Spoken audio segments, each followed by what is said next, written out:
Nicolas, qu'est-ce qu'on irait bien voir au cinéma cette semaine?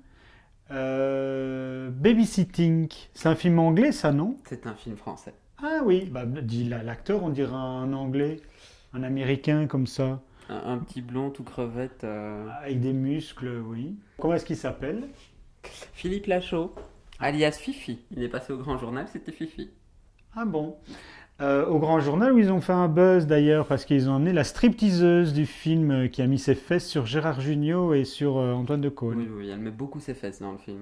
Ce qui est intéressant dans le film, c'est la manière dont il est construit. C'est un principe de fun footage. Donc, en fait, ils ont retrouvé une vidéo et c'est, si tu veux, tout est filmé en plan subjectif. On est dans une sorte de jeu de mise en abîme puisque on découvre le film en même temps que les parents et la police découvrent le film.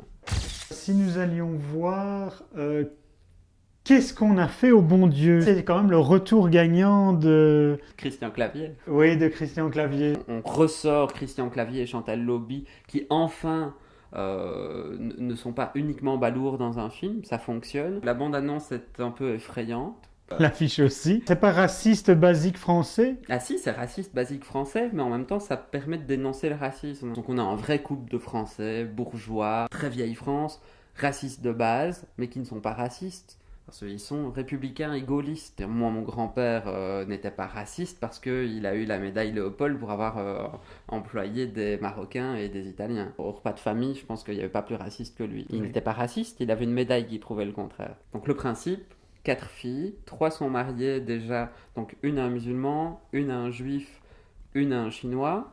Et la dernière va nous Et la ramener un petit dernière, noir.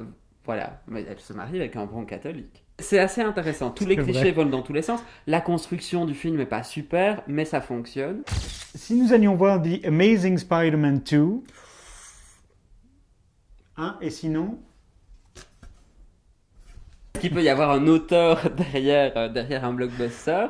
Preuve en est que quand il y a un auteur, on ne s'ennuie pas complètement. Quand il n'y en a pas, on se fait chier radicalement. C'est une sorte d'épisode intermédiaire pour arriver au film numéro 3. C'est un film qui n'a aucun intérêt. qui fait Spider-Man C'est maintenant? Garfield. Et alors? Il a des yeux de biche, il a un joli petit cul, quoi. C'est un peu tout. Nicolas! Thomas Laferme, c'est le film de la semaine. C'est le film de la semaine et peut-être même un des films de l'année. Pourquoi? Parce que c'est vraiment un suspense très très bien mené, c'est Mhm. très bien écrit, la réalisation est vraiment millimétrée. On est toujours dans la fascination, toujours dans une forme de désir, mais alors on sort peut-être de la fascination amoureuse.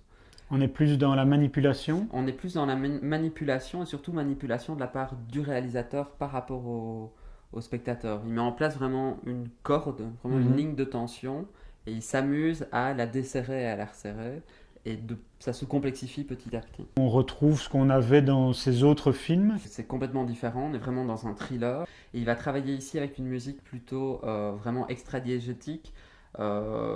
Extra. Diégétique. Mhm.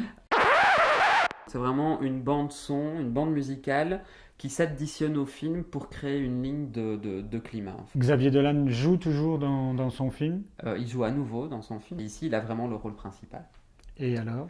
Alors, il y a peut-être une certaine complaisance dans certaines séquences. C'est un scénario original ou bien c'est... C'est une adaptation d'une pièce de théâtre. Il y a surtout cette idée qu'il y a une forme de huis clos, mais il arrive à sortir du huis clos tout en restant dedans. C'est-à-dire que avec une ouverture complète, donc c'est un huis clos, mais avec des possibilités d'ouverture, et c'est ce jeu de cordes justement, de se dire, mais il pourrait, mais il ne le fait pas. Donc il y a une sorte...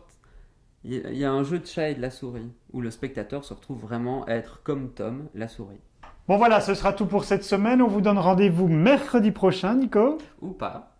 Bah si quand même, tu ne seras pas là. Oui, mais c'est une boutade facile. Ah oui, c'est ça. N'hésitez pas à aller sur ungrandmoment.be pour aller lire toutes les chroniques et les critiques de Nicolas. Et n'hésitez pas à aller sur mremma.com pour plus de vidéos et pour des articles. Tout à fait. D'ici là, regardez l'émission de la semaine dernière. Ou d'autres. Ou d'autres. Oui. Avec nous dedans. C'est toujours mieux. Ou pas. Ou pas.